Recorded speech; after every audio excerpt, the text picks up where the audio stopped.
quote, if you were like a Game of Thrones character, you could just be Littlefinger. Pick a card, any card. Would you like to my pyramid scheme? Would you like to speak about Meghan Markle today?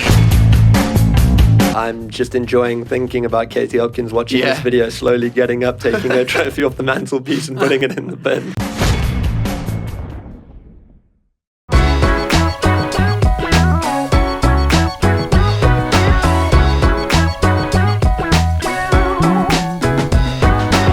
R.I.P. Nelson Mandela. You would have loved FIFA Pro Clubs. R.I.P. I don't know how, but somehow that just feels like it's going to be inappropriate to say. On brand for the podcast a little bit. Yeah, that was kind of the joke, Charlie. Anyway, welcome back to the Antisocial podcast, everybody. Today, this podcast is brought to you by Adrian Flux, by the way. Nelly forgot there. If you want to click the first link in the description, please do that. It helps us a lot. And anyway, by who? Sponsored by Adrian Flux. Who's that? It's a car insurance company. Oh, Josh. tell me more about them. Now, we want to hear now. Josh seems intrigued. If you're intrigued, click the first link in the description. Anyway, yes, we are joined by a very special guest, Josh Pieters, today. Woo! Let's give him a clap. Well, not the clap, to clarify. Feels great to be here. You're very squashed, I feel like, mate. I didn't expect you to be this tall. You are a big guy. Yeah, it's not only that I'm tall, I'm also very, wide, because I'm quite well built. Yeah, you're like slender, man, Yeah. I'd say. Well, I didn't think his biceps were going to fit through the door when he first came, did you? I'm wiry. Nah, but the thing is, if he does... I was going to say something mean. I was going to say something really mean. That's all right. I'm Later. sorry. It's not the time yet. We need to character build first. But how are you anyway today, mate? I'm very good. Thank you guys very much for having me. It's an honour to be here. It's just charity work. It's our pleasure. It's our pleasure. Yeah, we were meant to film this podcast. Was it Sunday? Yeah. But you had a very, very, very big video come out, mate. Yeah, so that all came about really last minute. It's so funny how YouTube works, or being creative, I suppose, works, because if you haven't seen, we did this video where we tricked royal experts into commenting on Harry and Meghan's Oprah interview 2 days before it had happened. Mm-hmm. And we'd never planned to do this video, but on Thursday, Archie and I were like, we should definitely do something around Harry and Meghan. Came up with the idea, filmed it Friday morning, edited it on Friday afternoon, and got it up late on Friday night, and it ended up doing really well. So Wait, so how quick was you contacting the people to them responding? literally they responded pretty much straight away. We organised then that day and night to film with them the next day. Filmed, edited and uploaded all in one day. It was like a blur. So luckily it was quite convenient, timing wise. Well, yeah, I guess the idea came about because of the fact that the interview was such big news. Yeah, but I mean, them responding to them, Ed, and you're like, great, this kind of went any faster. Really. Yeah, we with all these things, I think there's always so much luck involved and things going your way, and luckily they did that time around. Yeah, I always think about your videos. Where does the initial structure, when you're right, Meghan and Harry, we need a video on this. Where does it come from? Where you think, right, and we're gonna prank these people? Where does the initial thing come from? It's always so different. Archie and I spend a lot of time just reading and watching things and chatting over different things, and we'd said for a while royal experts were, that whole week we'd been saying royal experts are quite interesting people because they're not actually journalists, they're not news reporters, they're just experts in royals, which is really weird, and you always wonder, Imagine earning your money, you'd be like, what do you do? I just know about people. I just know a lot about Meghan. Yeah, it's a funny way to say that you stalk people, isn't it? Yeah. It's a funny way to say unemployed. But it's also, it's a hard one to say no, you're wrong or you're right, because they're just offering these sort of ludicrous opinions oh, they held hands there because of this. So we wondered is there a way to prove that a lot of what they say is just made up? And it reminded me a lot of horoscopes. It's so vague that you're I kind of see where they're coming from, but at the same time I think it's complete bullshit. It's so vague that it's you can tell Meghan was really whatever they are, just any adjective. So your interview that you did was with the 4 people, right? Yes, 4. Dickie Arbiter, Victoria Arbiter. Are they related, by the way? Ingrid, yeah, it's his Ingrid daughter. Seward. Ingrid Seward and hold on, Richard Fitzwilliams. Keep it in the family. Yeah. Imagine being a family obsessed with another family. That's a bit weird. It is a bit odd. But what I wanted to ask is, so how did you come to choose those 4 people, or were they just the 4 most recognised royal experts? Yeah. Just a bit of research, and like they seemed to be the first sort of ones that came up and seemed credible. I mean, Dickie obviously used to be the Queen's press secretary, so they were quite credible people. I found it very strange though because Palestinians. No, he's killed them. The thing that I really wanted to like kind of gauge is that how willing were they to come and talk on a topic which they actually didn't know about? Like the video states it was filmed 2 days before the actual interview, and you had a liaison back and forth. But they'd very like, yeah, sure, we'll do it, kind of thing, or was it? Yeah, they were really. I mean, they got paid, and they were really happy to do it. We did not have to push them or convince them at all. Do you think it was literally like, did you come with them like with money? We're like, we'll pay you for your time, kind of thing, or was it? It wasn't even. I don't think the money that like lured them in. They were like, yeah, we're keen. Is there a fee involved? We said there is, and then they were like, great. But it wasn't a lot of money. It was what they would probably normally get paid for doing that kind of work. I don't know where to look when I speak. I just pick the most attractive person. That's what we normally tell guests. Look at the person he thinks the most attractive. So obviously you've got your eyes on me, so keep it. Oh, the table seems better. It's actually quite the opposite. I have my eyes on you because you make me feel a bit uncomfortable. Just like the look of you.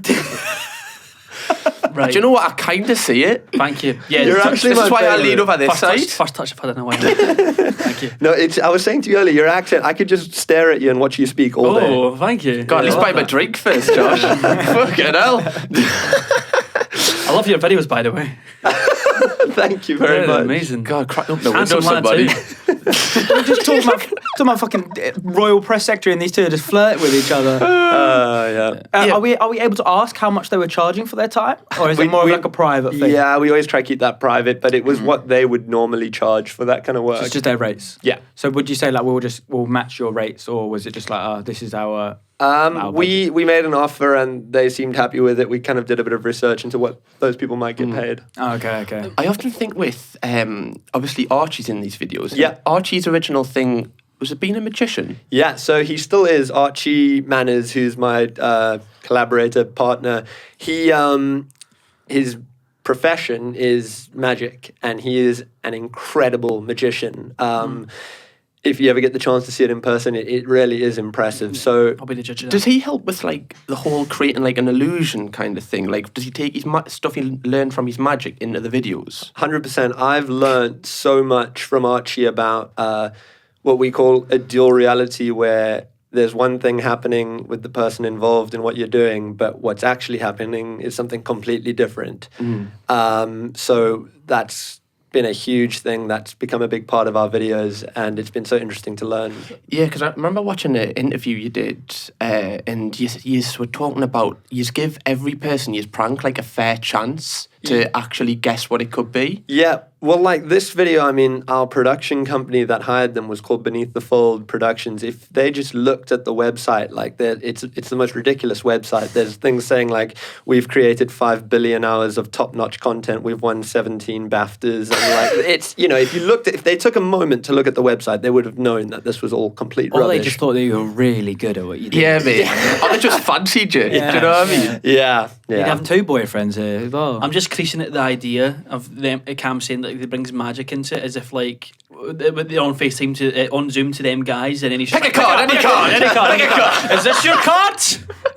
But it is that like it's that deception and that like not showing people what's actually happening, but distracting them with something else. I think his voice is quite distracting, because I'm like when we were talking to this, I was like, is that his real voice? It's that's his. It's very very, very Tory. Yeah, very very well educated. Where is he from? Archie's from Hampshire originally. Hampshire. Yeah. Yes. Where's that? Hampshire. He's from the Bronx, actually. Yeah, really from the trash. No, we were saying this downstairs, weren't we? That like, I personally feel that this whole the whole royal experts that they came about. If you had Lewis Buchan on the phone, it wouldn't have been able to. Hello. Like, go ahead. Hi. Would you like to in my pyramid scheme? Would you like to speak about Meghan Markle today? I'd be like, I think that's also in relation to the fact I don't think any Scottish person in the Wants to know. country cares about the fucking royal family. Yes, for sure. It definitely helps having Archie do that. He's great on the phone, and his voice sounds really believable and trusting. I'd like to know with your video, like the initial concept. So you said that you had like a couple of ideas that you wanted to do a video around it. So you knew it was coming up. So there's a lot of pressure that you're just like, I have to kind of like deliver a video. But when you watch it, like your videos are usually quite short form, which is great for like audience retention. Thanks, Johnny.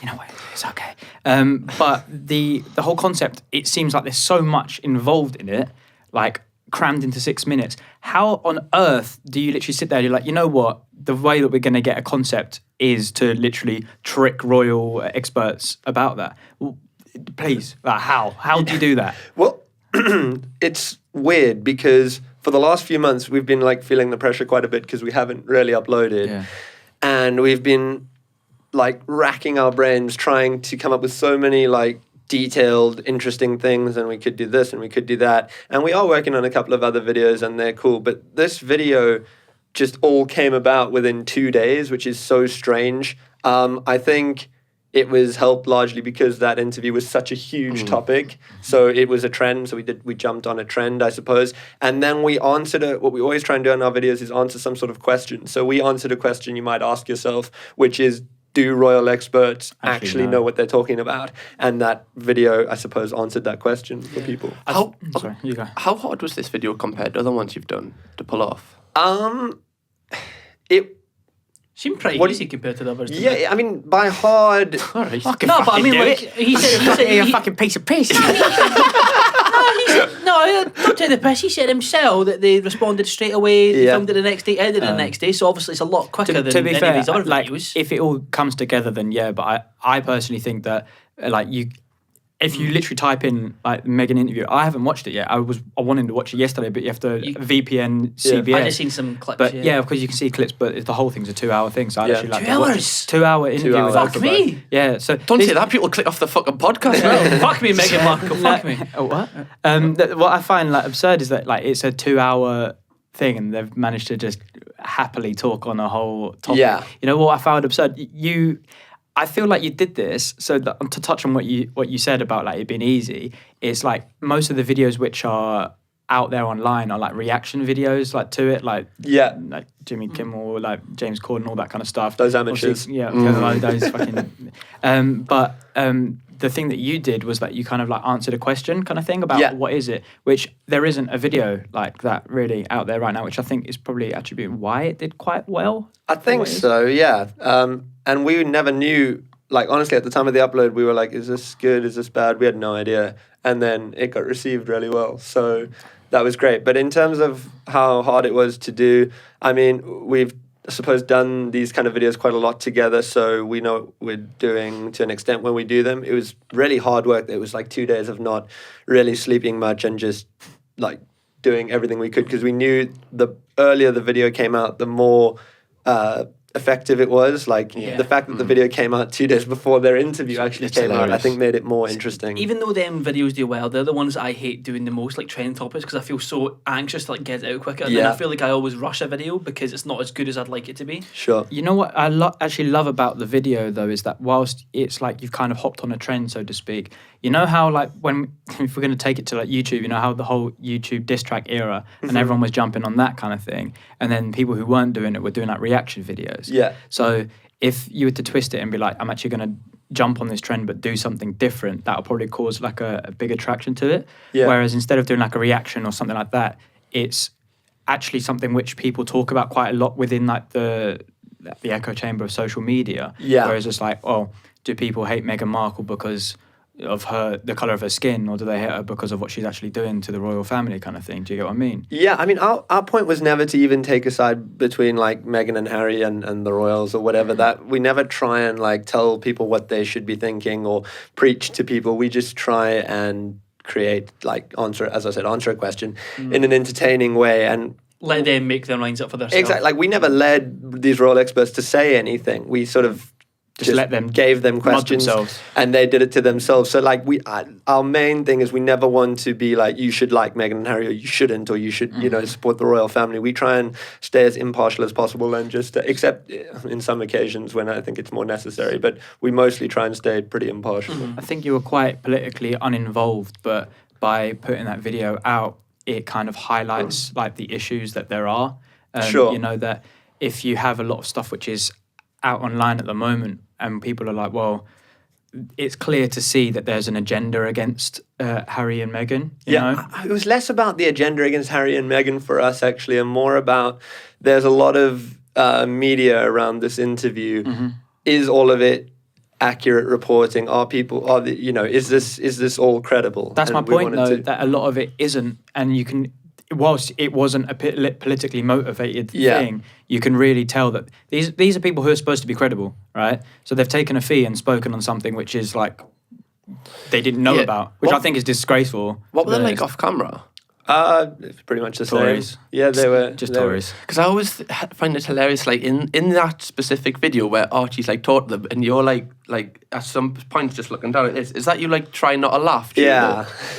Yeah, pretty much. Like, how the fuck do you do that sometimes? So when they're just spouting shit, and you know that they're talking absolute shit. Yeah, I don't know. You just got to clench your. Do you get really into character? Because me would just be like, "This is really good content. This is really good content." It'd be hard. I'd be trying hard to keep it together. Yeah, you just can't laugh. It's the hardest impulse to control. Like laughter. So you just got to. I don't know. I guess we've done quite a lot of things where we've been tempted to laugh before. So you've got to just really be able to hold it in. Obviously, you completely and utterly mudded them, unintentionally or unintentionally. They did it themselves. To be fair, it wasn't even you. Have any of them said anything to you afterwards? No. Any emails or anything? They made public comments, some of them, which you'd have to check. What did they say? I don't know exactly. You'd have to look, and then back to us directly, no.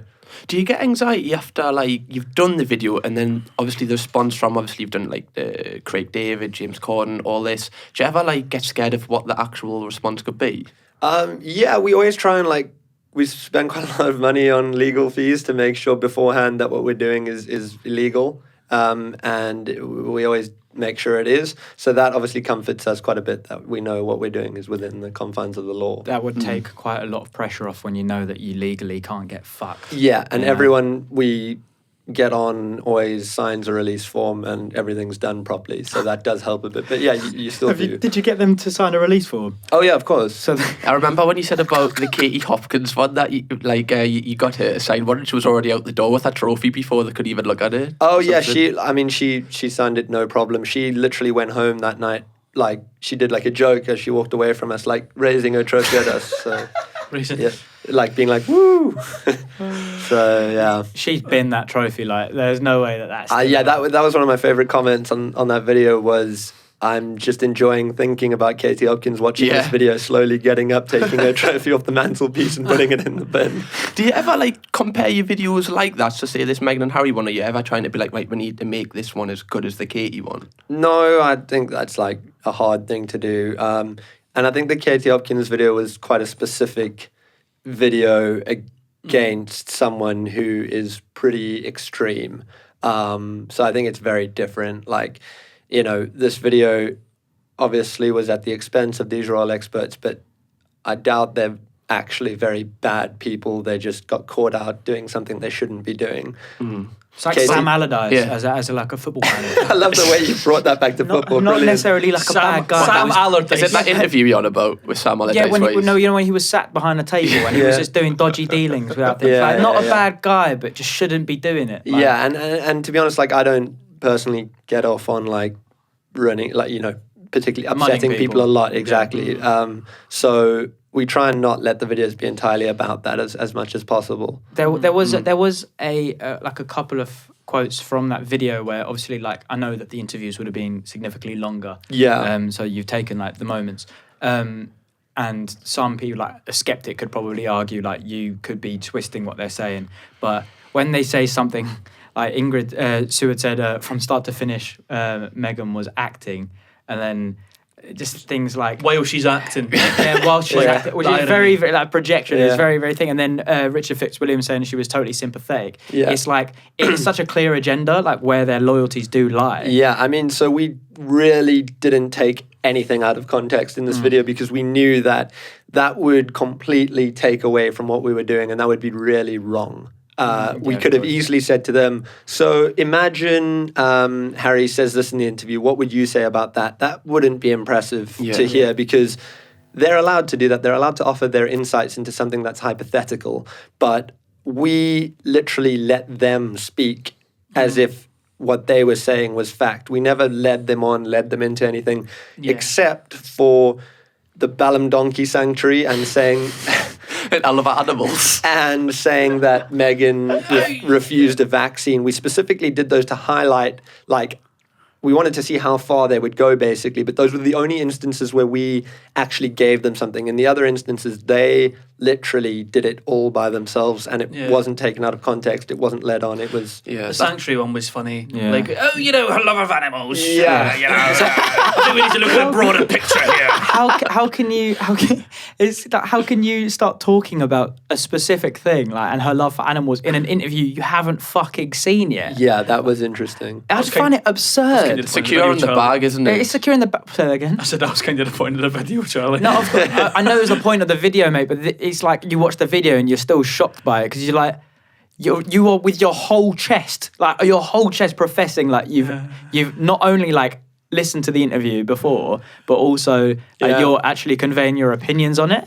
I was just like, these very people, interesting. Man. Well, to switch it up a little bit, I want to go in more detail about your Katie Hopkins video and everything. But before that, obviously, you've had a massive switch of content. Yeah. When did it switch? It was about 2 years ago, was it? I'll give you the story. Okay, go on. So, Go on, here's the story. I mean, how I started on YouTube, I was super lucky. I was friends with Caspar and Joe, and there was all that group. Well, I am still. I live with Caspar. Yeah, fuck them now, he's famous. So that's how I came into it. Like, I got a really easy start and was able to get quite a lot of followers quite quickly. And I was really learning my way on making videos, learning how it worked, making some bad videos, some good videos.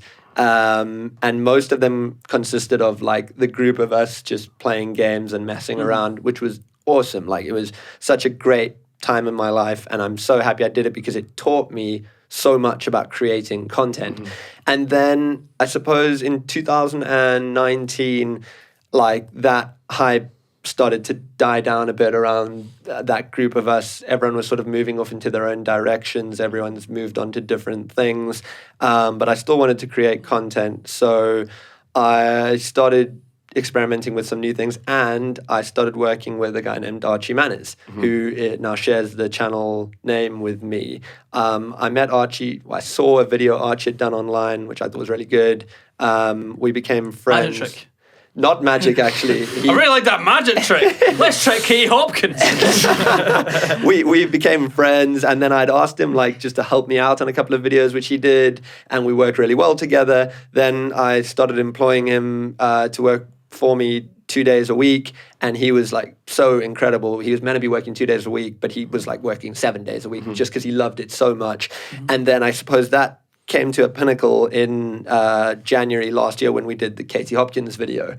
And we had a sit down afterwards and a chat, and he was like, look, you know, I'm loving this, but realistically, I can't keep doing 7 days a week on something I'm being paid 2 days a week for. So we came up with an agreement to partner up.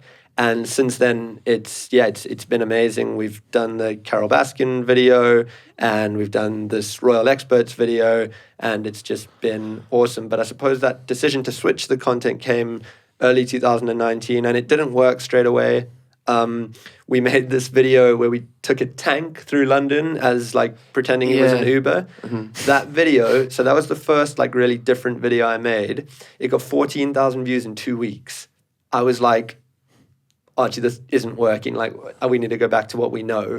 We spent a lot of money on the video. We had to hire a tank. And as you do. It just completely flopped. How much does a tank cost to hire? Where do you go to get a tank? The army? Tanksalot.com. Is that actually a thing? Yeah, that's what we got. I'm gonna have a look at That's that. what we got. But, like, it was so crazy because That's a good pun, actually. it Thanks had, a lot.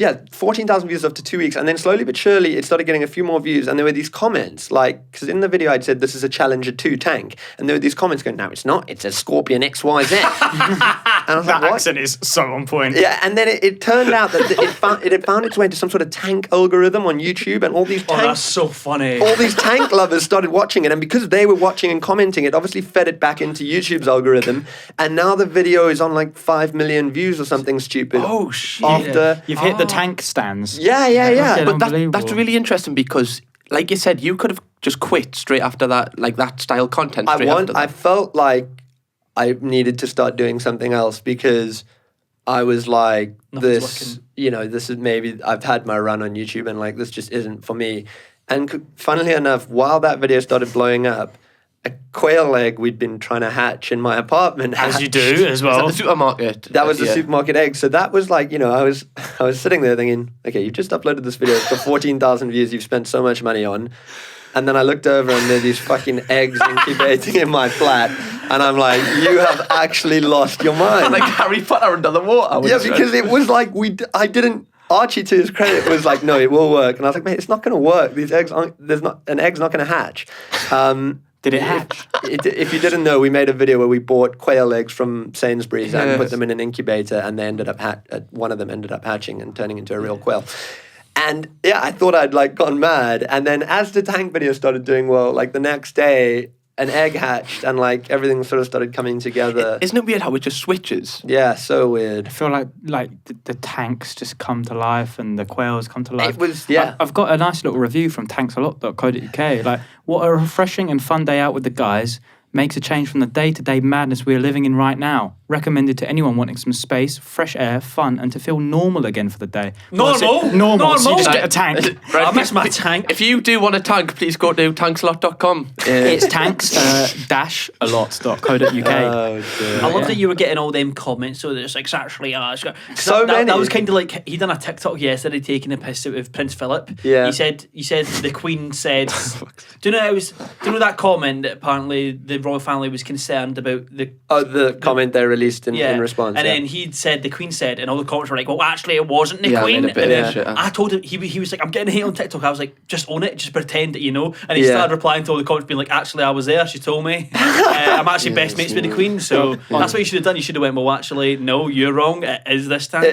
But double down on it. The fact that got 14,000 views in 2 weeks, which I find interesting because with my content at the minute, I'm trying to switch it up a little bit to do videos where like you do, where it's... He was actually inspired by your delivery video, by the way. He made a video which you deliver poo. With the deliver poo video, that got 14k views in a week. Yeah. Weird.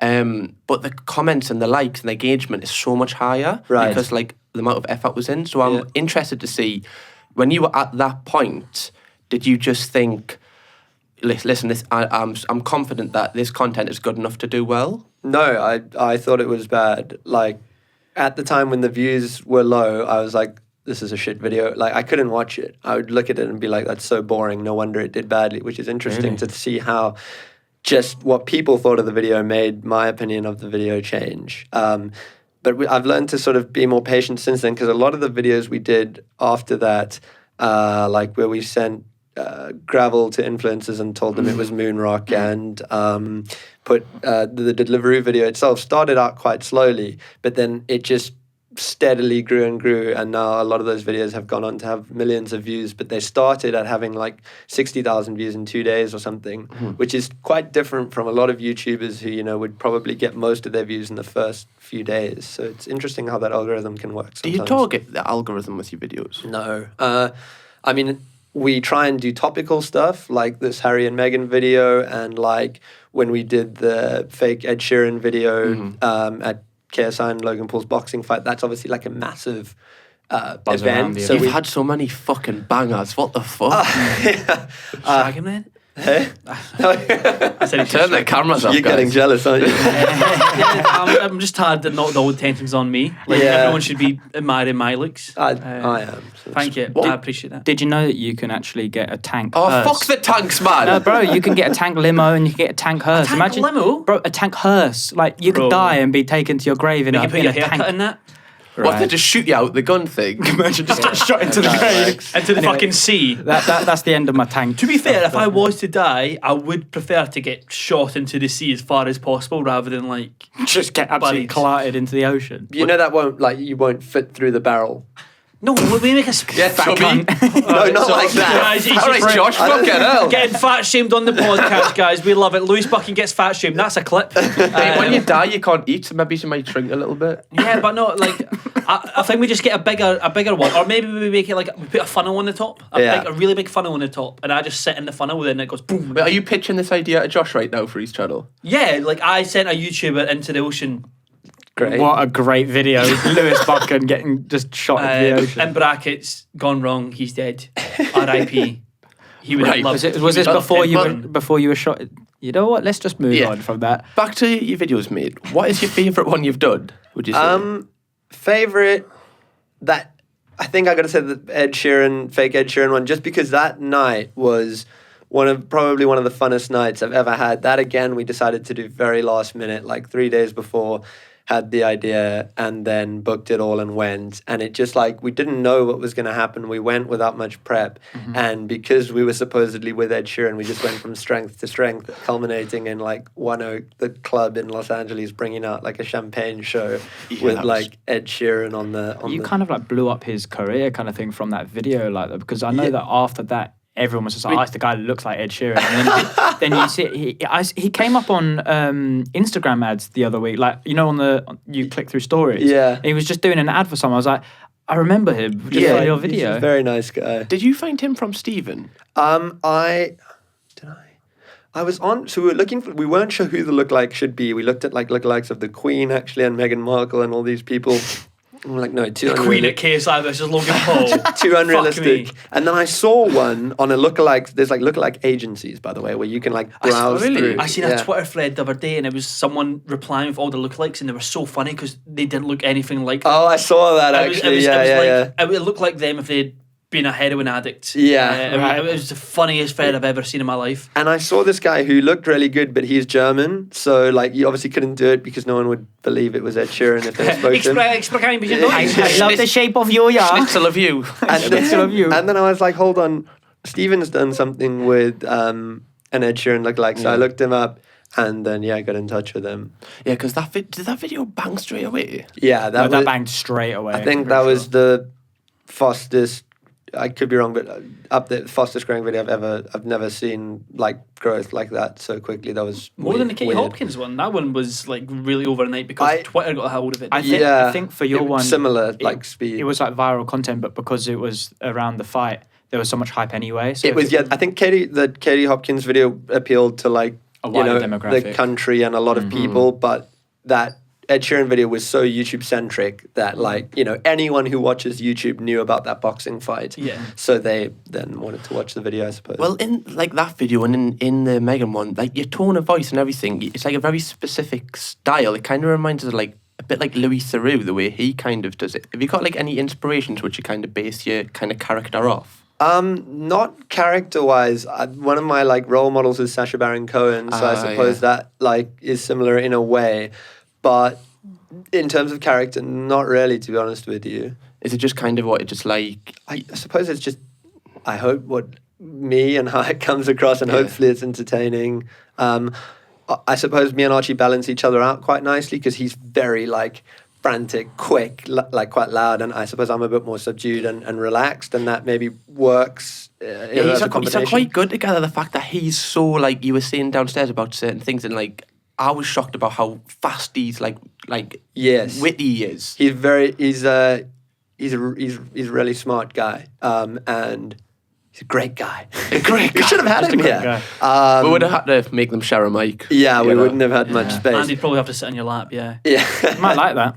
You get jealous. Yeah, he'd enjoy that. No, he'd enjoy it. Like so I think that hopefully works quite well together for us on camera. Is there any time in that Ed Sheeran video where you were like, fuck, this isn't going to work or not? Certainly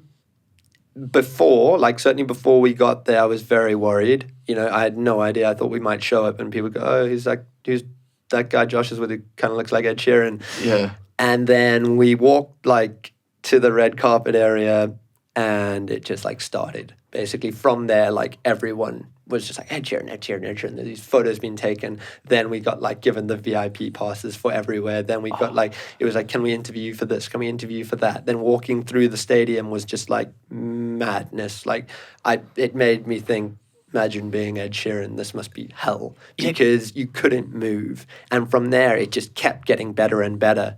It was it was honestly the funnest night. Can you imagine being Ed Sheeran? It's like, what if you watch the fight and just seeing yourself in the crowd? Am I fucking there? Am I having an episode? Imagine being on a night out, where you're with Ed Sheeran in like wherever it is that you are. It could be London, it could be LA, wherever it is. Do you know the amount of people that will just come up to you because they just want to get to you because of Ed Sheeran? Yeah. Did you get that? Sort of. It was more like we were in the YouTubers area at the fight where, all the British YouTubers were there they were aware of what was going on, most of them. That's so not funny. edgy. I've seen Steven try before.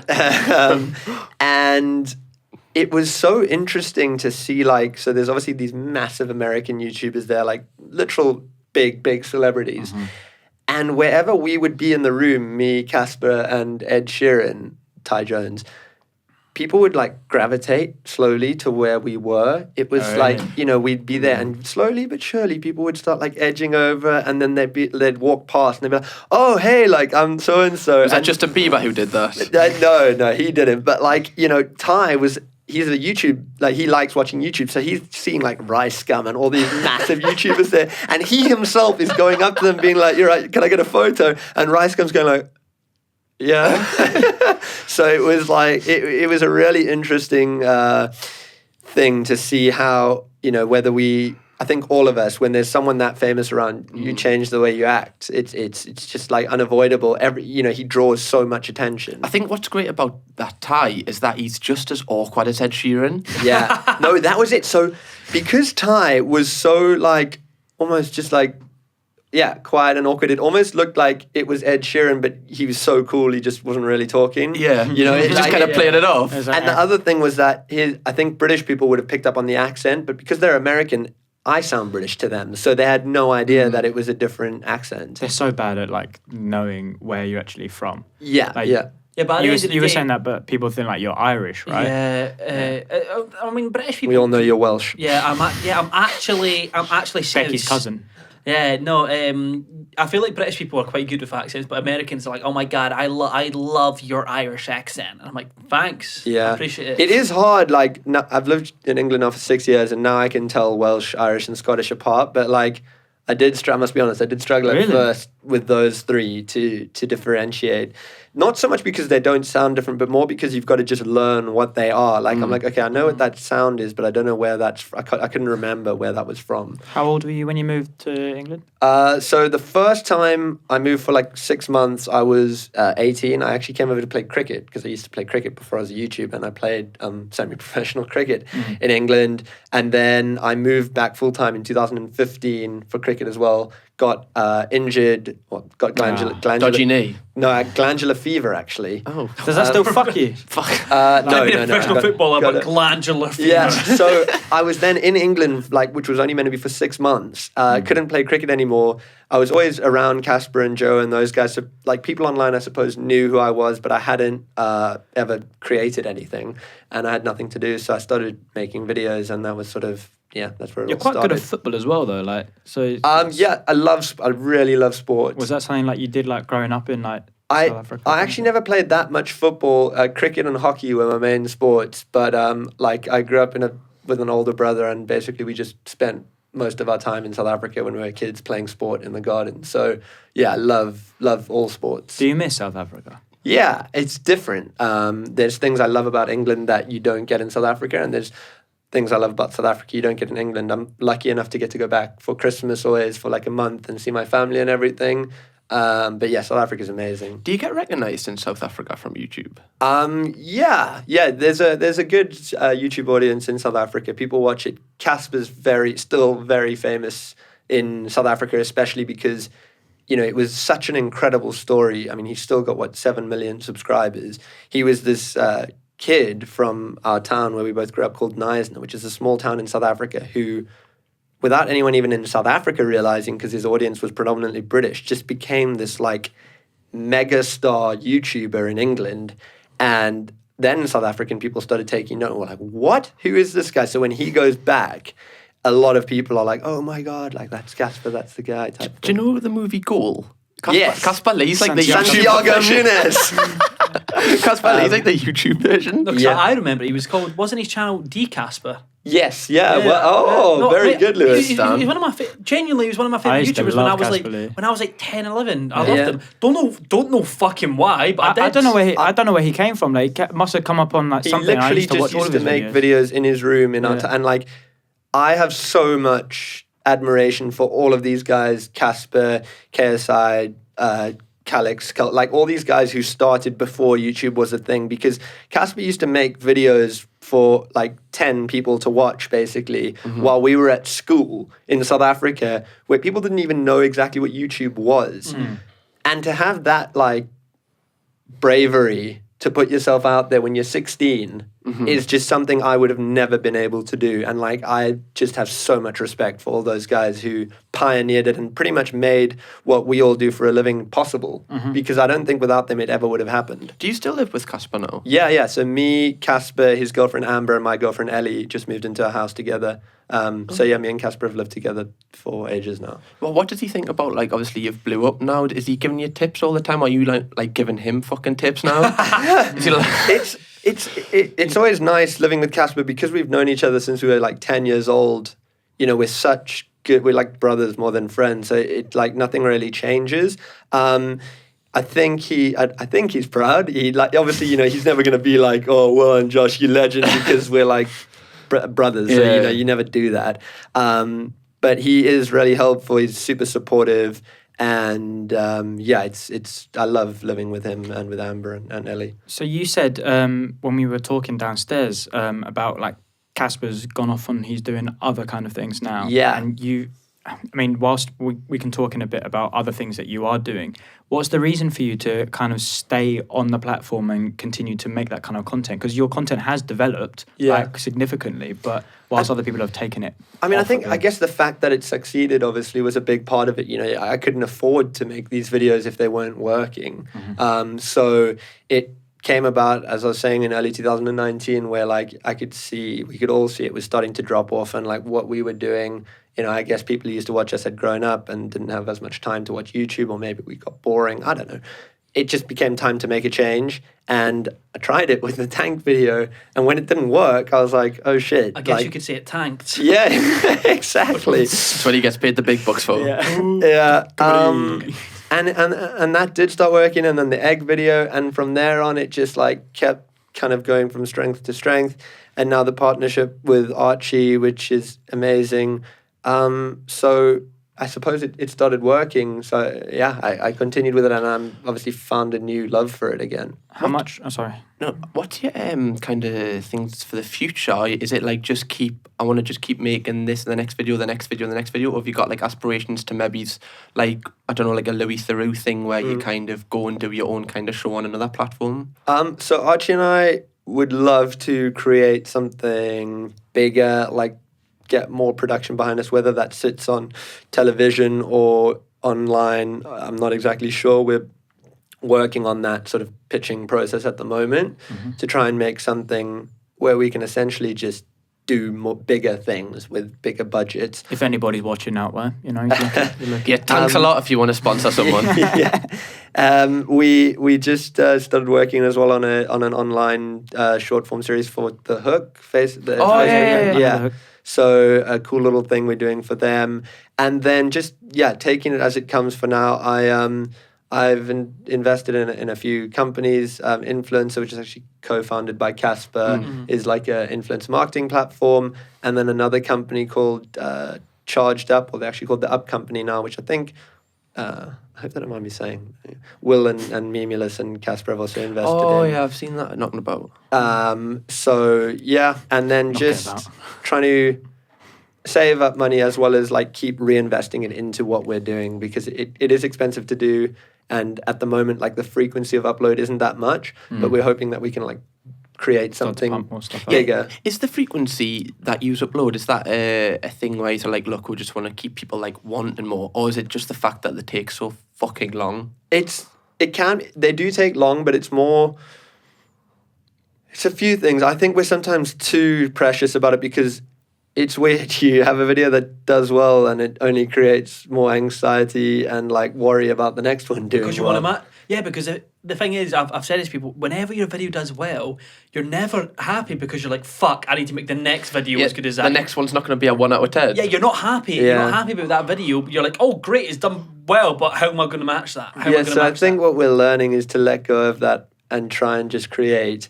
But it is also hard with the nature of them to come up with the ideas, because we they all are quite standalone videos, so it's hard to come up with the ideas. And also we filmed like loads of videos that have not worked. We've done so many things. As in like videos that you filmed and you just decided now we're cutting it, or just concepts? Yeah, like, I suppose, we've filmed them, but they've broken down for whatever reason, like they've failed for whatever reason. And I suppose there's still a video there, but like we just don't want to upload something that doesn't have a good payoff, because we just think that's not really our style. It's like an image kind of thing, if you get it. Like it's just not an image, it's just like, I'm not proud of it. What we want is that if you see that we've uploaded a video, there's no part of you that's thinking, oh God, I wonder if they've actually done that, or like, I wonder what's in there. Like, so it's clickbait, but it's actually like you get the bait. If we're gonna put something up, you know that like what you're clicking on is what you're gonna get. It's a bit like a Mr. Beast thing, isn't it? Where he's like, I opened a restaurant and paid for everyone's food. You're like, you know for a second there's no clickbait there. Yeah. Is that the kind of thing you're trying to build? I suppose it works in the same way. And I've not taken that from him, I guess, but I suppose he does. I haven't thought about it. He does. I think it's because if you clickbait a video once, everyone's going to come. But if you do it twice, the people that were pissed off about it will be like, I'm not clicking that again. Also, I think how YouTube works largely now is the worst thing that can happen is people click on your video and click straight off. Yeah. I think that like destroys it. Yeah, the bounce rate. That just you've got to have. The thing is that the algorithm's always changing. That what is working well right now, in 6 months' time it won't be the same. Yeah, like people jumping off the video, it'll be something different. It's always something different with YouTube, and I don't know if I hate or like that. It's always something different. Yeah, it's you got to consult Will and He's the only one who understands it. Talking about the videos that you haven't uploaded, is there any that you can mention that like topics are that probably aren't going to get uploaded? Well, we're trying to do them still with like they've broken so I don't want to say them just because we're still trying to make them work in like other ways. I was just going to get my notepad out and just... if I say what they are, then I guess it like ruins them being able to happen again, because people would be aware of them. I'm trying to think if there's... Just most of them have just been like people catching on or something going wrong, but they're still possible to do, if that makes sense. Well, what I think with you of it is that you seem to own so many fucking companies now. Like, how many companies do you actually own? Quite a few. It's not... Yeah. I don't know. I'm the director of quite a few companies, I suppose, we always try and run things through a different company to protect ourselves and to trick people. Do you own a car insurance company by any chance? A car insurance company? No. Why?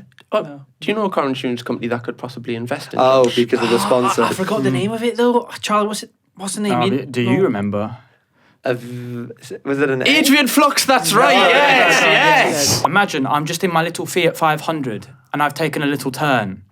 Ow, I've hit you. Oh my God. Oh, you've crashed into poor Josh. Yeah, now he's not even able to speak. Josh, in this situation, you're gonna need a car insurance company that's gonna help you, aren't you? Someone's got to speak for you. Someone's got to speak for you. Yes. Who do you think that car insurance could be, Lewis? I feel like someone to do a great job of taking you under their wing would be the wonderful Adrian Flux. Adrian Flux, thank you for sponsoring this podcast, guys. If you want a great deal on your next insurance policy, or you're just learning to drive your car, or even if you've passed. Even if you've just passed. Even if you're 67 years old. Like me. You can get loads of great policies such as black box policy to literally just bring down your insurance. If you want to click the first link in the description, literally it's free. You can see if you can save money in like 2 easy steps. So yeah, go over, click the first link in the description. Thank you, Adrian Flux, for sponsoring this podcast. Please. What are you waiting on? Please. What are you waiting on? Please, just right click it, please. Thank you very much, Adrian Flux, for sponsoring the video. Without you, this would not be possible. Josh, I want to ask you a question in regards to Tom Holland. You did a video with Conor, Maynard and Caspar. Yes. For the time.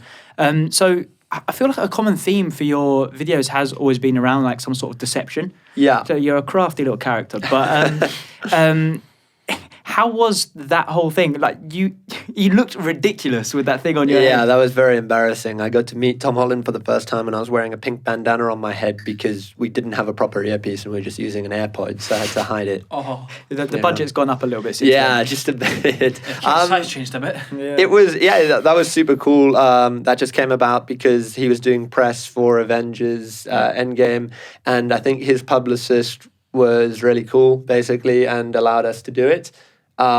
He knew Caspar and Conor already, so I think she thought he'd be fine with it. And yeah, he looked took very it young well. in that He video. knew Caspar and Conor, but you were the guy that was getting fucked over. Yeah, well, because he was fucking so over, to be fair. they were talking to me in an earpiece, and I was interviewing Tom Holland, listening to what Caspar and Conor were saying.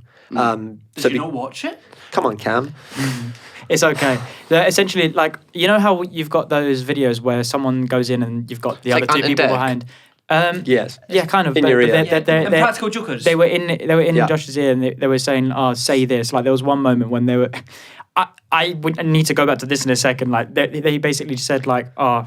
He was talking. Tom Holland was just talking to him, and he's just like interrupt him and just start saying you want to lick his shoe. Yeah, it's very But embarrassing. how the fuck did you keep a straight face for that, or did that just come across in the edit? Like No, I guess that's something I'm good at. Is not being not holding showing my no laughter emotion. in. He's just dead inside. Yeah, like exactly. For me, it wouldn't be what they're saying. Like that's fine and whatever. It's when you can hear them laughing. It's like Yeah. that'd throw me That off. gets you. It's like when you see your mate laugh and it makes you want to laugh. Yeah, I mean, I've been holding it in this whole time, looking at your T-shirt. It is so big. Oh, Is that Why are you laughing at yours? is that meant to be like that, or have you just made a mistake? You know what, Josh? Obviously, when I was... You done? the yodeling boy's changed a bit, hasn't he? Yeah. Mason Ramsey. Josh, when I seen you come through the door and I saw what you were wearing, I was like, I didn't expect him to understand fashion. Oh, is that a compliment? No, mate. Oh, you kind of look like I Peter see. Parker. To be fair, that Yeah, could work. look, you know, it's I'm old. Josh, it's not 2011 anymore. I know, but I still dress like that. That is the problem. You're right. Sticking true to your maybe we roots. can do that for a video and we can dress you up, make you like a little edgy e-boy. Yeah, could do. Yeah. Like Cam. Yeah. Take you away from like the H&M kind of... This is actually from Zara. It's from Zara. Oh. Somewhat doing all right. You know, them Yeah. videos. Sorry. Yeah. But I mean, apart from like this flirting that's going on here, what was Tom like off camera? Yeah, very, very nice Did guy. you get time after the video, or was it more kind of rushed? Not a lot. I've seen him like 2 or 3 times after that, and Oh, really? for someone that famous to remember me by name and always make an effort to like chat with me, it's really impressive. So I think, yeah, super guy. Bless him having to be stuck in a room with you for fucking 10 minutes. Exactly, So, yeah. After this, you need to watch the video because some of the stuff you were coming out with is so absurd. Like Yeah. you've got Conor, And then maybe when you Caspar watch in that here. one, you can copy it too, and then you can make that video.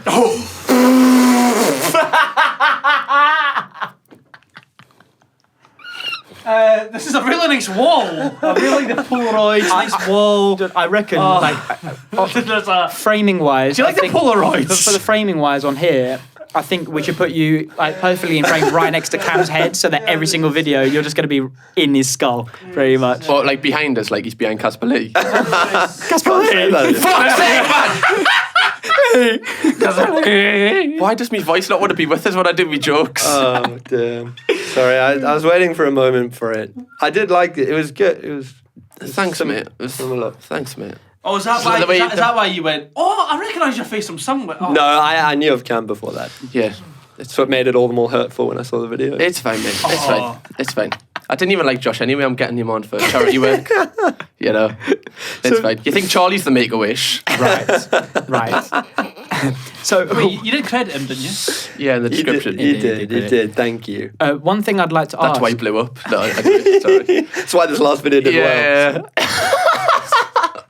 So one thing I want to move on to is that, so we've just kind of briefly spoken about Tom Holland and your experience with him. You've got other videos with loads of other people. How is it that you manage to approach these, like, I'm not even joking, like some of them like A-listers, some of them Yeah. really, really big. Is Friends it just with Caspar Lee? Is that part what of it is? it. There's- I know him.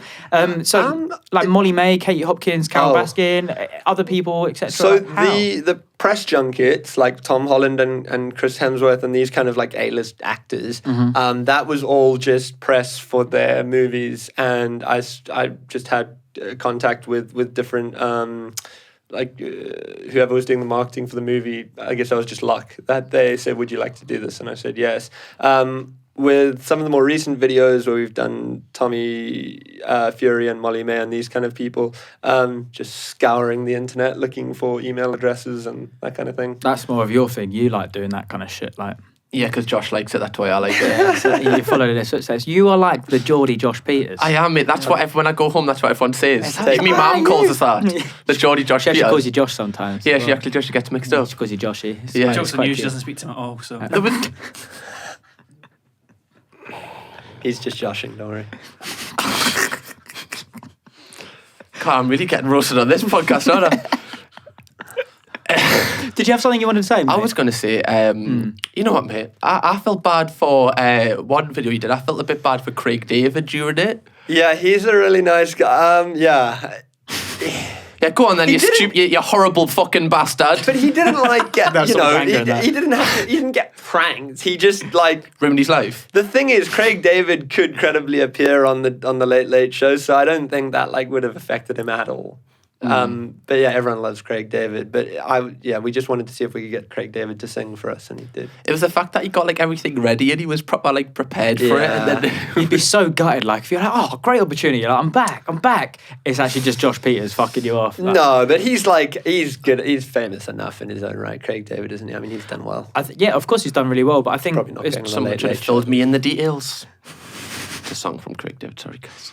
Yeah. So, I mean, to take it on to something else, like, so you've done such a wide variety of things. Just completely, just not really much to it, but like, why did you do the Lewis Capaldi, parody? So Why? That was like around the time where we were messing around with new things. This was when, as I mentioned earlier, Archie was just sort of doing 2 days a week with me. And we were just messing around with loads of ideas, and I've done a couple of parody songs before, and back then I was still uploading once a week, so it was just an idea.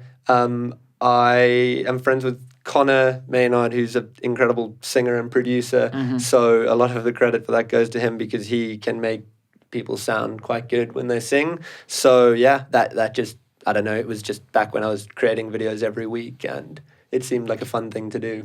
Was there truth though? Did Conor Maynard actually have 5 STIs? No, not that I know 6, of. mate. Yeah, Not that I know of. Yeah, Conor Maynard's videos, like, I remember whenever a new song would come out, his song would always be number 1 because of he'd done the cover. Yeah. Like, he was so smart with that. Yeah, he's doing really well. Like, his Spotify and YouTube numbers are incredible. that was a good cover. Yes, Loves the cover. yeah, but he's done original songs now too that are doing well. Must have missed that one. Yeah.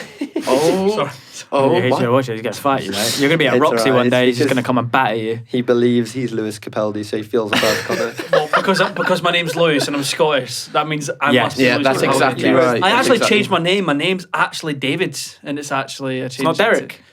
No, that's my real name actually. David Derrick. David Derek. What's the last name? David Buchan just doesn't feel the David same. Buchan sounds It'd dirty. probably be Davy. Davy Buchan rolls off the tongue quite nicer. Davy Buchan. What's your Davy middle Buchan. name? Like Davy Jones. What's my dad's? No, what's your middle name? What's your dad? You know what my middle name is? Craig. Lewis Craig Buchan. Yes. Nice. You know, Craig. what's yours, Cam? James, because I was named after. Oh God, I was named after the director of Titanic. It was my favourite movie. When you told me that last week, I was fucking James dying. Cameron. Yeah. Well, he's made some very classics. So Some very classics. yeah, some very classics. So he's made What's some very yours, Josh? classic. What's your middle name? I don't have one. It's just Really? Josh Believe Pieters. that? Yeah, That's it's just pathetic. Joshua Pieters. I know, it's really embarrassing. And Archie Manners. That's actually his surname. It's Good one. actually your double-barreled name. Yeah, that's how it goes. One thing I do want to ask is we had David Fujanic on the podcast the other week, and he had done an interview with Katie Hopkins, and she was being a Has he? polite, like 6 years ago. Oh, I didn't 5 know years- that. And like a debate, like an actual debate on TV, and he was saying like right off camera, like she was being such a cunt on camera, and right off camera she was just being like, "Oh, lovely, yeah," like being really nice to him, and he was like, "Fuck, I've been played." Yeah. Like, but obviously, I remember when you did the video, there was off-camera footage where she was just blatantly saying the worst shit. Yeah. So that kind of was like, is she already off camera? Obviously, she's a cunt. Like, Well, I think you can still be like a nice person and be a racist, you know? No, but you can like come across as a nice person and still be like have parts about you that are awful. yeah. So it's it's she's not stupid, and she's very like socially capable. So yeah, she's very good at like making friends and speaking to people, but she just drops some absolutely crazy shit. Was it hard to spend a few hours with her, just like pretending to be normal? That whole night was so hard. Like, it was just the most nerve-wracking, adrenaline-rushing, like, crazy experience. Really? I mean, you're undercover the whole time. Undercover, not just me and Archie, but like 10 actors. Yeah, are you like nervous for them in case any of them break and character? thank God they were so good. We just hired actors from a Prague acting agency. Luckily, there were a lot of South African ones, so they didn't have to like try do an accent, and then some British ones who just, we said they were British. But like the one lady, bless her, like wasn't getting it. And when we were doing our briefing before and practicing, she was like, yeah, and I could say to Katie, I used to get called a cunt at school all the time. And I was like, do not say that to her, please. And she was like, no, but it'll be funny because then the thing's going to come up and then I will have said that. And I was like, your job is to be as normal as possible. So it was nerve-wracking having all these people there, but they were all amazing and it went off like without a hitch. But that whole, especially before, like I'm not sure I've ever been that nervous. It was intense. Yeah, because Archie said that if you talk about anything that's not to do with politics, she's actually quite charming. Yeah, she is. Charming. Yeah, that was his exact words. I think, nice racist. All these people who go so far in the world but are pretty awful, they don't just get there by luck. They are obviously, they're skilled in what they do. They're good with people. They know how to get people to like them, and they can make things seem very true that aren't. They give you a reason for why, this is wrong. It must be because of that person, or it must be because of these people. Like, they give people easy answers to tough questions, which is, I think, a really dangerous thing to do. Because when you picked her, had that in mind? Is that someone like you? I've been aware of her for years, and always like there was something specific where she. I don't know if you've seen that photo with the child washed up on the beach in England, like dead on the beach, and she spoke about how the photographer had taken that photo in such a way to make it seem worse than it was, and like tried to basically talk about how that wasn't actually such a bad thing. But they're only calmly dead. It's not actually really badly dead. Yeah, I don't know why he's put it in black and white. It's actually the angle that makes him look more dead than he actually is. Yeah, he's only partially dead, So, that was the first time where I was upset with this person, and we'd wanted to hit her for a while. Hit her? As in like prank her. I just feel like you're not normal, because normal people be like, right, well, not normal people, but most YouTubers be like, right, I'll make a rant video, but you're like, no, I'm going to book her in the Four Seasons at Prague and make her look like a dickhead. Yeah, well, I suppose it was just, her biggest thing is freedom of speech. We have to have freedom of speech. So we thought, how can we use that against her? And we put her in a room where she thought she was speaking to like 10 like-minded people. And she knew there was a camera recording. That wasn't hidden camera. She just thought it was for like we told her it was like our Christmas video or something. Christmas video. Merry Christmas, guys. Down with Merry the immigrants. Christmas, Katie. Yeah, so, it's crazy what people can say sometimes when they're in the comfort of who they think are their friends. Because when she accepted like the email you sent her, everything, do you think you were playing like a narcissism of like how she loves like attention and 100%. Like these people's egos are often, I think, their biggest downfall. She thought she'd found a group of people who loved her and loved what she did, and she was going to come and speak to us about that. Bro, if you were like a Game of Thrones character, you could just be Littlefinger. Oh, God. But not without the noncery, but like... No, I wasn't even thinking about that. With the nonsense. No. He's so horrible. I hated him. Oh, no. I was so happy when he died. Now we know how we feel. Yeah. For sure. No, but it's just about like, you know what people like want, but like, it's like, you can play on that kind of thing. He was also the same, so I don't know, like, as in, like, it was his ultimate downfall, was his own, like, ego and his love for himself. But sorry for the comparison. How does it feel to be a prick, Josh, is what we're trying to say. I love the way that you always compare something to something completely different. Yeah, it's skill. I love that. It's a skill. Your brain works in mysterious ways, my friend, and that's coming from me. Your brain don't work. It doesn't. Well, is there, obviously, was at any point off camera, because we've seen the video, but was at any point that wasn't filmed that she nearly like clicked on or nearly like... No, she was completely unaware.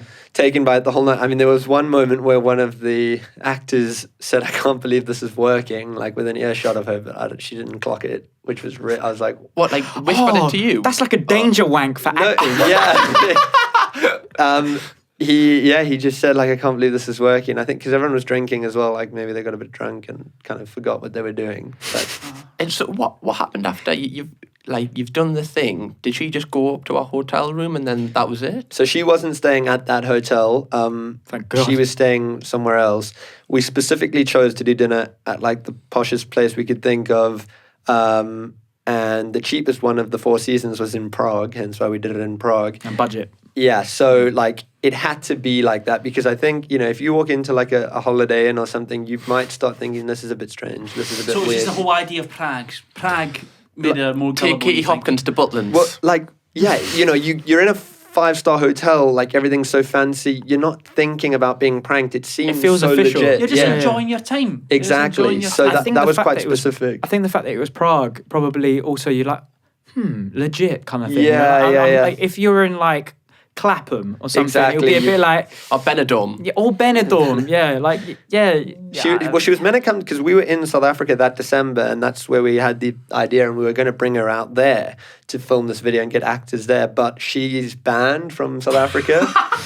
Doesn't fucking surprise me. She's got a mark because she made this like crazy documentary that was like pretty, I don't know, but she got banned. How can you be banned from a country without like having a criminal record? Tell that to Tyler, the creator. Being racist. So then she told us that, but we weren't expecting her to reply, obviously. So when she said, like, I love what you guys are doing, would love to come and chat to you, but I'm banned from the country, we were like, okay, where else can we go? So we thought of where the nicest, cheapest hotel would be. I'm trying to think, did Katie respond to it? Because obviously she Twitter got banned. She put up an Instagram post just being like, this isn't the first time I've been called a CUNT.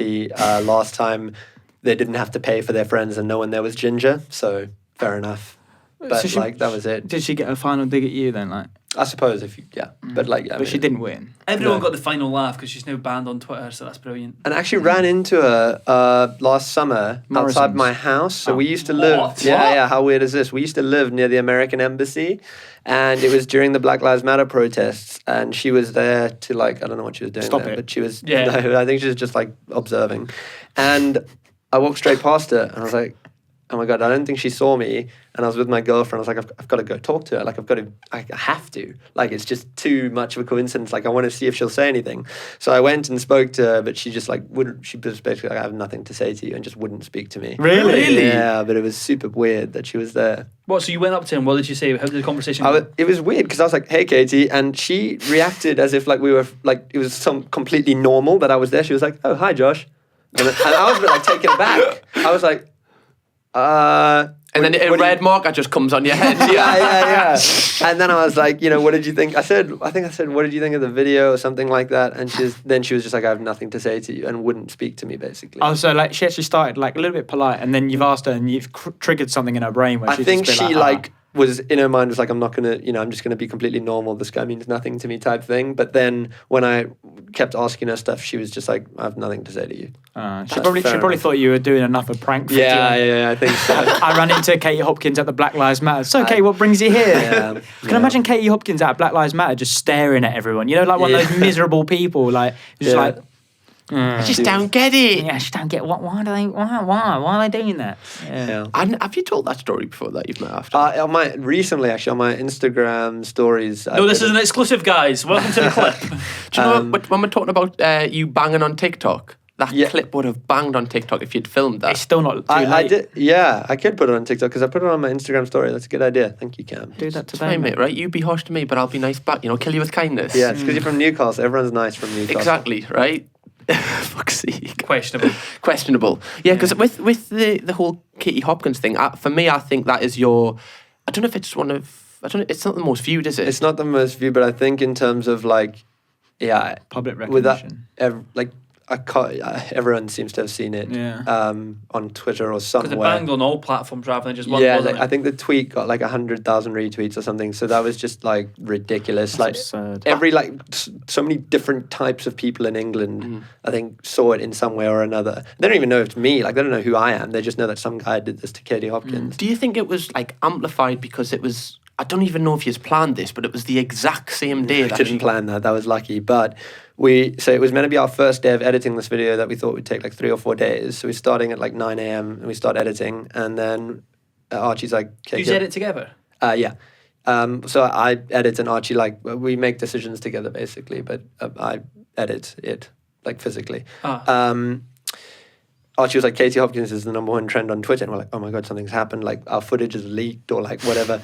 And it was because she'd been banned from Twitter that day, and we were like, oh my god, we've got to get this up tonight. And we literally edited all day and got it up at 9 p.m. That was another one where it was just, That's a rush. So it was like a 1 day edit. Anxiety. That must be so much stress. Yeah. What time did you get up by? 9 p.m. Exactly. Yeah.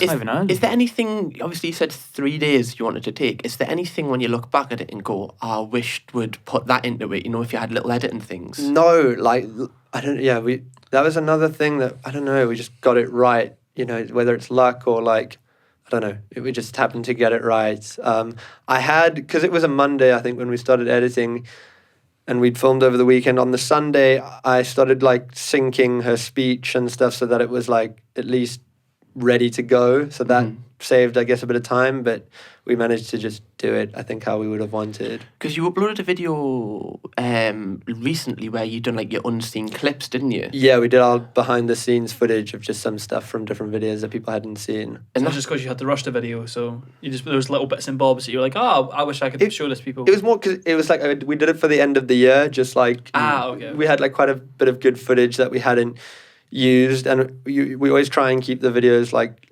jam-packed full of content, so we do often cut stuff. Yeah, how harsh are you with your cuts? Yeah, quite harsh. And I listened to something Mr. Beast actually said recently. It was like, if the video only needs to be, if there's only 6 minutes of interesting stuff, make it 6 minutes. Forget like making it 8 minutes for multiple ads and all that kind of stuff. And we went with that same notion for this last video, which is only 6 minutes long and seemed to perform quite well. So I think that's the rule, is just like cut anything that's not that's what interesting. Logan Paul's editor was saying. Me and Cam were looking at it. He was he was like, even if there's 6 good jokes, you only need 1 good joke. Yeah. And he says if it goes like, say the whole thing of your video where it's the Katie Hopkins thing, the whole thing is, look, this is, we're pranking. If there's a joke which is kind of off script, it has to be like a 10 out of 10 to stop the... Yeah, because, and it always seems more interesting to you because you know what's happening and you're involved, but like, you got to remember, people watching are often just like glazed over in a way, not even that focused. Which is so strange that when you're so involved in something that you actually kind of have to realise that sometimes, like I said to you, that people just don't give a shit. Exactly, because you think something's interesting, but you've got to think about whether other people do.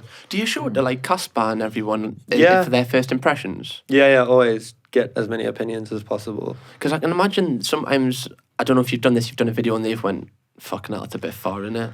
No, not yet, but I think they hopefully would, if anything was. They always give advice and say, why don't you try that and stuff, and give helpful advice. I mean, Caspar, while he doesn't make videos anymore, still like has a brain to know like content, and he's edited so many videos in his life that like, he understands I think what is interesting and what isn't. So yeah, it's helpful to have him. Well, I saw in one of your YouTube comments, this question got quite a lot of likes. It was like, I wonder if you's ever, and you probably get this a lot, do you ever feel bad for the person that you're pranking? So when it's people, we try and always make it justified. Katie Hopkins, like for obvious reasons, is justified. Carole Baskin, that like we didn't questionable. But we didn't. It wasn't. We didn't feel like that was a mean prank, and by her response, she didn't either. She said she thought it was really funny.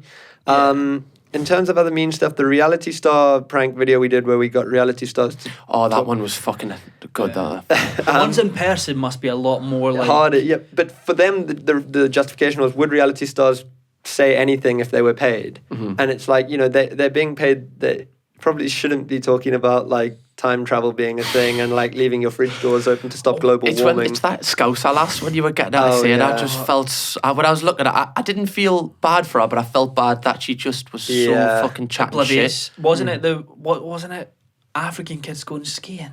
Afri-Ski, yeah, it's a charity to help underprivileged African kids learn how to ski.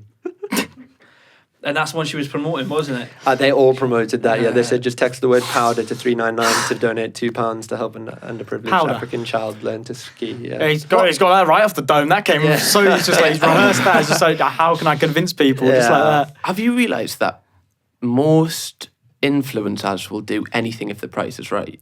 Yeah, I mean, it's the world we live in, right? It's I feel like capitalism. most people would do anything if the price is right, you know? Like, imagine you don't have to be an influencer. I think it just preys on what people's morals generally are. It's whether the monetary value outweighs the moral value. Yeah. No, but that's nothing new. It's just because there's a lot of more influencers, it's what's easier. I also think you're very smart with the people you pick, because for that influencer one, the people... Which one? The TV show. Right, yeah, the one we were just talking about. The people you picked aren't necessarily the biggest people right now. They're the people that maybe are on a little bit of a downer. Like, was it Bobby Norris? To be honest with you, we reached out to quite a few people, and they just were the ones that came back with the right fee that we could afford, basically. Also, that's not a conscious thing. Sometimes, I mean, obviously, like with Katie Hopkins, we can just reach out to a bunch of people. But with the reality star video, that was more a comment on like reality stars in general, and whether they, as a group, would take money to talk rubbish. So it didn't specifically matter who exactly they were. And the same with the royal experts. It was, would royal experts talk nonsense? And it turns out they would. It didn't matter specifically that it was Dickie Arbiter or whoever. It was just a comment on them as a group. Just kind of like the media as a whole as well, yeah. Yeah, and I guess that, but not so much, because I think, certainly on-screen journalists have more, they have to uphold more of a factual standpoint. In print, you can write whatever you want, funnily enough, in this country. But on screen, if you're discussing something, there has to be someone from both sides by law in England. So that is always done a lot more fairly. And journalists, you'd struggle to find a journalist who would do what those royal experts did. And I think that's an important distinction to make. That it wasn't so much the media; it was more royal experts in specific. Is there anyone you've got in your kind of eye line that you're kind of looking at right now? Like an obvious one that I think would be really good to prank is, it would do so shit. You make that joke again. Lewis Buchan. Yeah. On me, Piers Morgan. I was literally just about to say Piers Morgan would be such a shout if you could somehow craft a video around him. Yeah, I mean, we really are trying not to do stuff to I don't want to do stuff to individuals as much as we possibly can.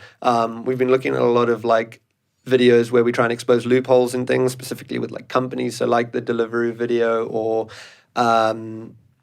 videos where we're hatching an egg, something that's just a bit more not so person focused and looking a bit more at finding. Not so serious. Yeah. I think with yours, we were talking about this yesterday actually, where Cam was saying that, when you do videos on specific people, how it can make them feel like shit, unless you feel like they really do deserve it. Whereas if you do a video on Piers Morgan, I think right now there's probably a lot of pressure on him in his own personal life. Bring it to football, when Mike Dean fucked it all. And it's just everyone's like, "Are you twat?" And then also, you got death threats and stuff. But people love and hate Piers Morgan, and I really don't see him though anywhere in the same category as someone like Katie Hopkins. Me neither. I think it's quite different. I think it's an odd one, because he's so politically involved that if you share an opinion on Piers Morgan, they'll be like, "Oh, well, you like it." I think Piers Morgan says something for the sake of a reaction kind of thing sometimes. Yeah, he's a genius. There's a reason he's so I think he overstepped the mark now, obviously, but it's not a coincidence that he was the most talked about person in Britain often. Yeah, I think he should do what Alex Jones does and just have his own platform. You know how Alex Jones after. Oh my god! So it's not getting. Yeah. So you mean not getting shoved in the public's throat? Just people that actually want to listen. Just people who want to go, just go over to his website or whatever. Yeah, because it's when you realise that people like your mother are being brainwashed by Piers Morgan. But your mum's never gonna find Piers Morgan's website. Yeah, that's what I mean. So That's now what I your mean. mum's So- without Piers Morgan. It's just Piers Morgan Yeah. stands. But have you seen like what Alex Jones done? He's I like, don't even know who Alex Infowars. Jones is. yeah, he's Yeah. like Alex Jones. he's banned off like everything. That's why when he does like podcasts on YouTube, they're always like 4 hours long and they're like bang, Yeah. because he literally has a Who is Alex Jones? He's like Piers Morgan if he took cocaine. Yeah, he's a conspiracy theorist in America, basically, and massive Is it Trump conspiracy supporter. or conspiracy? Conspiracy. Oh, okay. Yeah. Sorry. Actually, genuinely. just like wacky kind of guy. Yeah, he has a show called Infowars, and they talk about all sorts of crazy things. And he's obviously a big Trump supporter. And You've definitely seen memes about him before. Like, Yeah. fuck, meme. he used to sell. I think he sold like these like pills as well that were meant to help you with like something, but I think But it's weight all loss. rubbish. Like, No, 55 I would need to Love look into it. Island. But yeah, Weight he's loss, he's erections. hey Does guys, if everything. you want a smooth tummy like me, swipe up. yeah. Use Jones 10 at You're checkout. too good at that. That's definitely where you're going. I think this is a good time to take it into the audio. Probably, Mate, yeah. do you want to take it in the audio? Yes, so what we're doing is we're actually trying to do a little bit more on the audio as well, because we really want to push the audio platforms as well. So if you want to go to our Spotify or Apple Podcast, rate us 5 stars and follow us. Follow us on Spotify so you get notified for every podcast that goes live. Saves you searching up every single time. What we do is we do an audio only section, which is pretty self-explanatory. Audio only, but we do bonus questions, bonus talking points that won't be seen on video. So if you want to know more about Josh and want to see more of, listen to our handsome voices, then go Listen to the to audio our bit. handsome voices. Yeah, thank you very much for coming on the podcast, Josh. Thanks for having me. A lot of fun. All of Josh's stuff will be left in the description. You don't have to click it if you don't want to. So but you Yeah, should, because you can see what inspires Cam Kirkham. But we'll say thank you very much for joining us in the video, and take care. Yeah, see you in a bit, people. Bye-bye. Thanks, guys. Bye.